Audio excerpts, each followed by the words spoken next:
困在水帘洞的孙悟空起初并不知道，除了花果山漫山遍野的猴子之外，三界还有仙、佛、神圣、妖、魔。除此之外，天地之间还有一种法术叫做长生不老之术，只要学会这种神通，就能跳出三界之外，不在五行之中。为了能够与天地同寿，日月同庚，悟空毅然放弃了猴王生活。他编了个竹筏漂洋过海，最终穿过茫茫大海，来到了菩提祖师门下。就是在这里，孙悟空不仅学会了长生不老之术，更是学了72变和筋斗云这2样神通。让孙悟空意想不到的是，果然如菩提祖师所说，即使学会了长生不老之术，每隔500年依旧会降下天灾到修炼身上。为了躲过天灾，就连天庭的神仙们都要绞尽脑汁，力图逃过一劫。原来，经过漫长的摸索之后，天庭的诸仙赫然发现，只要吃下蟠桃或者仙丹，就能够增添阳寿，逃过天地浩劫。为了使得诸仙都能够分得蟠桃，继续存活于天地之间，玉帝和王母娘娘将蟠桃树尽数地移栽在蟠桃园，更是每隔500年召开蟠桃盛会，让天庭诸仙享用蟠桃。除了天庭的蟠桃之外，凡间的武庄观也有这么一棵奇花异草，它就是人参果树。土地公曾说过，这人参果树和蟠桃都有增添阳寿的功效，人若有缘，得那果子闻了一闻，就活360岁，吃一个就活47000年。让人费解的是，天庭实力雄厚，玉帝和王母娘娘为何不抢了人参果树移栽到天庭，然后在天庭规划一片人参果园出来呢？有的人说了，那是因为镇元子法术通天，他使出袖里乾坤的时候，就算是大闹过天宫的孙悟空也只能束手就擒。除此之外，镇元子的袖里乾坤还一并制服了猪八戒、沙僧等人。虽然我们供奉天地，这天还受得起我们老师的朝拜，这地却受不起。说白了，就是这镇元子生在开天之后，早于辟地之前。这古代都讲究论资排辈，镇元子的辈分比大帝还高，那就有意思了。这镇元子到底是何时得道成仙的呢？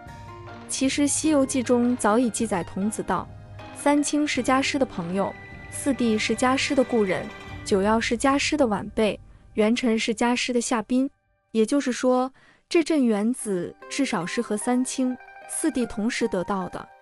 根据这句话，我们可以看到，与镇元子在同一时期也有三清和四帝。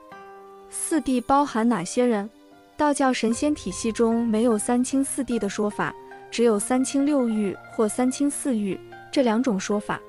其中三清指的就是玉清元始天尊、上清灵宝天尊、太清道德天尊，没有疑义。而六御和四御不同，六御这种说法源于中国古代陆河观念。所谓陆河，指宇宙的巨大空间，即上、下、四方、东、西、南、北，被列为六御的有统御万天的昊天金阙无上至尊自然庙有弥罗至真玉皇上帝、玉皇大帝；统御万神的西方太极天皇大帝、勾陈上宫天皇大帝；统御万星的中天紫微北极大帝；统御万类的东极清华大帝，又称太乙救苦天尊；统御万灵的南极长生大帝；统御万帝的承天效法后土皇帝旨。镇元子的法术的确非同小可，但他在凡间势单力薄，即使他再怎么神通广大，也无法抗衡如日中天的灵山，更无法抵挡的遮天蔽地的天庭。那又是什么最终让玉帝放弃了攻打武庄观呢？说到这，就不得不提及镇元子的身份了。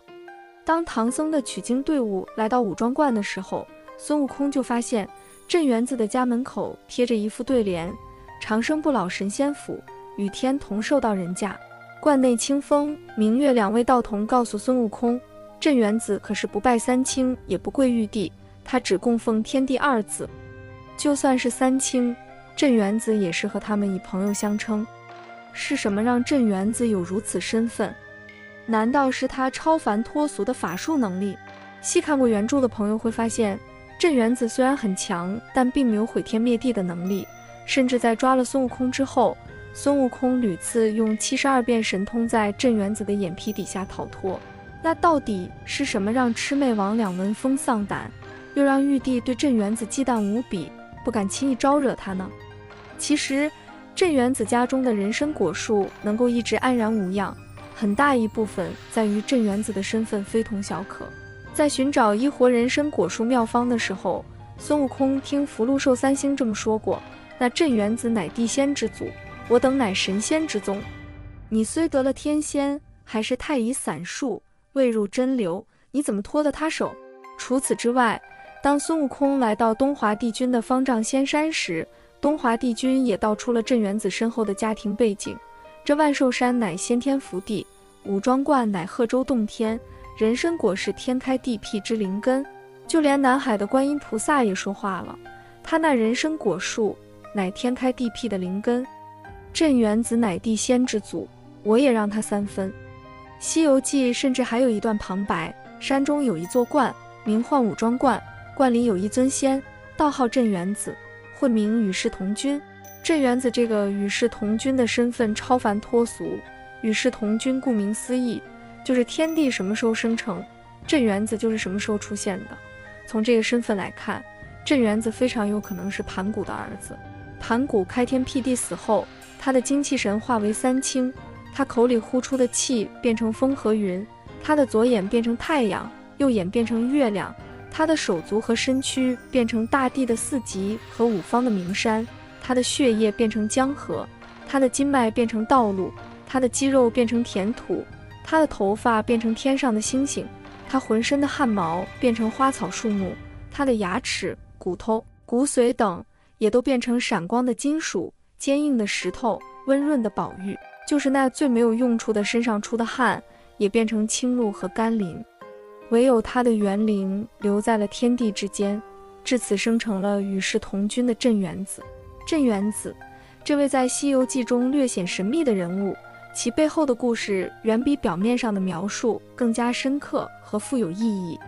作为地仙之祖，镇元子不仅因其卓绝的修为而被世人仰望，更因其深不可测的背景而令天庭诸神忌惮。他的身份不是简单的修行者，而是天地间的守护者。他的力量源自于天地之初的混沌，与盘古那辉煌的开天辟地密不可分。